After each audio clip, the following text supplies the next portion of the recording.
અમૃત પુષ્પ કેન્દ્ર રાજકોટ ઉમેશ કામરિયા. હવે આ બા આવ્યા છે એને 10 દિવસ થયા.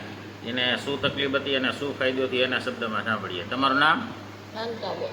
છે જોરથી બોલજો. શાંતાબેન. ગામ? જીવાપર. હવે તમને શું તકલીફ હતી? કેન્સર. કેન્સર હતું ને? હા. અને અહીંયા ઓઠે ગાંઠ હતી નાની એવી. અને આ 2 વખત ઓપરેશન કરાવેલું છે ને? ત્રીજી વખત થયું ને? હા. હે? હા. ત્રીજી વખત. હવે એ ગાંઠ આપણે 10 દિવસથી અત્યારે દેખાય આમ હોટ કરો તો હતા ઉગડી ગઈ. આ વહી ગઈ ને હવે ખાલી વાઢિયા જેવું રહ્યું છે ટૂંકમાં. અહીંયા ટૂંકમાં આપણે હોઠ જે છે એ બરાબર.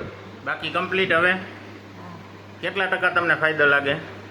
થોડોક લાગે. 30%, 40%?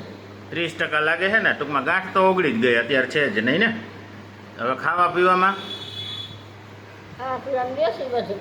બધું દેશી હાલે છે ને? હવે તો ખાવા પીવામાં કમ્પ્લીટ છે ને બધું?